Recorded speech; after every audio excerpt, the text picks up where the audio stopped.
और ये हमारे अंदर किस प्रकार काम करता है, कैसे ऑटो सजेशन होता क्या है और हमारे लिए ये कितना इम्पोर्टेंट है और ऑटो सजेशन कैसे कर सकते हैं हम लोग खुद से अपने ब्रेन। आप ये जानना चाहते हैं कि हमारा माइंड कितना प्रकार का हो। दुनिया में आप सभी का बहुत बहुत स्वागत है। आज मैं आप सभी को इन सारे सवालों का जवाब देने वाली हूँ और इसको जानने के लिए मेरे साथ बने रहिए। मैं एक बुक पढ़ी जिसका नाम है the power of subconscious mind. उसमें बहुत ही बारीकी से बताया गया है कि हमारा ब्रेन किस तरह से काम करता है।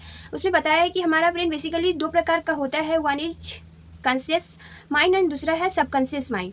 तो हमारे पास ब्रेन है, इतना पावरफुल एक अमेजिंग टूल में से एक है जिसको यूज करना आना हमारे लिए बहुत ज़रूरी है। वैसे ही जैसे हम जितना इम्पोर्टेंट मनी को समझते हैं उतना ही उससे भी कई गुना ज़्यादा इम्पॉर्टेंट हमारे लिए हमारा ब्रेन है, माइंड है। क्योंकि मनी को ब्रेन से बना सकते हैं लेकिन मनी ब्रेन को नहीं बना सकता, इसीलिए ये इम्पॉर्टेंट है।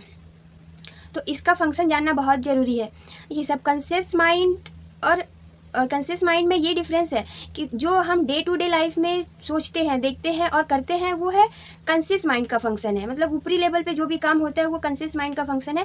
और दूसरा है सबकॉन्शियस माइंड, जहाँ से एक क्रिएटिव आइडिया आता है, नया थॉट आता है, कुछ करने का थॉट आता है, तो वो है सबकॉन्शियस माइंड। और सबसे ज़रूरी बात ये है कि जो हम डे टू डे लाइफ में सोचते हैं, रिपीटेडली हमारे अंदर चलते रहता है, वो उसी को हम ऑटो सजेशन बोलते हैं।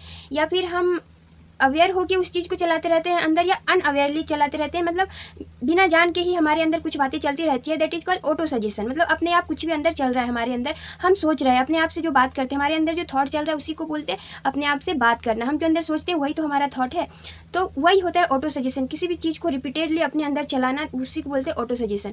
और ऐसे ऑटो पायलट पे ये चलते चलते जैसे ही सबकॉन्शियस माइंड में वो चले जाता है, तो सबसे इम्पॉर्टेंट बात ये है कि सबकॉन्शियस माइंड को ये नहीं पता कि कौन सी थॉट हमारे लिए अच्छा है और कौन सा थॉट हमारे लिए बुरा है। इसीलिए जैसे ही कोई भी आइडिया उसमें जाता है तो उस आइडिया के ऊपर वो तुरंत एग्जीक्यूट करने लगता है और मतलब हम उसके ऊपर एक्शन लेने लगते हैं, चाहे वो हमारे लिए अच्छा हो या बुरा हो, मायने नहीं रखता उस सबकॉन्शियस माइंड के लिए।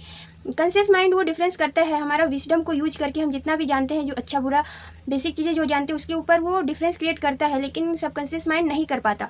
और इसीलिए जो भी आइडिया अंदर गया उसके ऊपर वो काम करने लगता है। तो इसीलिए तो हमें खुद अवेयर रहना होगा कि हमारे अंदर कौन सा थॉट चल रहा है, ये हमारे लिए बेनिफिशियल है कि नहीं, हमारा गोल के लिए बेनिफिशियल है कि नहीं, फैमिली और सोसाइटी के लिए अच्छा है कि नहीं। उसके लिए खुद ही हमें अवेयर रहना होगा, तभी जाके हम अपना ब्रेन को कंट्रोल कर सकते हैं। मतलब ये कि अपना थॉट को ऑब्जर्व करके हम अपना ब्रेन को कंट्रोल कर सकते हैं। अगर हम बारीकी से देखें, अभी भी आप वीडियो देख रहे हैं और आपके अंदर देखिए कि कौन सा थॉट चल रहा है, कंस्ट्रक्टिव यानी अच्छा थॉट चल रहा है या बुरा थॉट चल रहा है, आपके लिए एप्लीकेबल है, यूजफुल है या नहीं है, ये भी देख सकते हैं। मतलब कुछ ऐसी चीज़ें चलती रहती है दिन भर में, कुछ भी चलते रहता है जो हमारे लिए दूर दूर तक कोई रिलेशन नहीं होता, ऐसे थॉट्स चलते रहते हैं। तो जैसे ही आपको पता लगा कि ये थॉट हमारे लिए अच्छा नहीं है तो आप उसको स्टॉप कर देंगे कि ये थॉट से मतलब नहीं है, तो इग्नोर करो इसको। और जो थॉट हमारे लिए इंपॉर्टेंट है तो उसके ऊपर सोचना शुरू करो। और जैसे सोचते सोचते हमारा कॉन्शियस माइंड तक पहुँचा तो हमारा ब्रेन उसके ऊपर काम करने लगता है। मैंने ये इस बुक को पढ़ा और ये मुझे बहुत ही अच्छा लगा। जितना मुझे इसका कंटेंट यूजफुल है उतना ही इसका लैंग्वेज बहुत ही सिंपल वे में लिखा गया है। और इसको पढ़ने के बाद मैं अब जो माइंड में जो भी चलता है उसको बारीकी से मैं देख पाती हूँ और देखने के बाद मैं ये कर पाती हूँ कि मेरे लिए अभी इस वक्त कौन सा थॉट ज़रूरी है और कौन सा नहीं है, और कौन सा थॉट अगर वो सबकॉन्शियस लेवल पे चले जाए तो मेरे लिए कितना हार्मफुल हो सकता है। इसीलिए चलते ही मैं उस पर काम करती हूँ और उसको स्टॉप करने का कोशिश करती हूँ। मतलब स्टॉप एग्जैक्टली वो होता नहीं है, जैसे ही मैं दूसरा थॉट मतलब यूजफुल थॉट के ऊपर सोचना शुरू करती हूँ तो वो अपने आप बंद हो जाता है।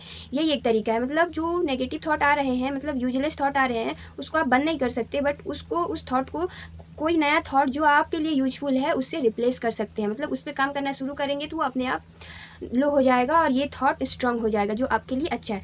तो मेरे लिए ये बेनिफिशियल हुआ कि अभी मैं ये डिसाइड कर पाती हूँ कि कौन सा थॉट मेरे लिए अच्छा है या नहीं है। तो आप भी इसको इस्तेमाल करिए, बारीकी से समझने का कोशिश करिए कि क्या अंदर कौन सा थॉट चल रहा है। साथ ही ये बुक 1963 में पब्लिश किया गया था। फर्स्ट पब्लिकेशन 1963 में हुआ था। 1963 में पब्लिश किया गया था। इसका फर्स्ट पब्लिकेशन 1963 में हुआ था और उस टाइम से ये एक बेस्ट सेलर बुक में से रहा था, क्योंकि ये रीडर के लिए बहुत ही हेल्पफुल बुक है। मतलब मैं पर्सनली जो फील कर रही हूँ कि ये रियल में एक हेल्पफुल बुक है और ये सबको पढ़ना चाहिए, क्योंकि ब्रेन का फंक्शन को समझना हम सबके लिए बहुत ज़रूरी है ना।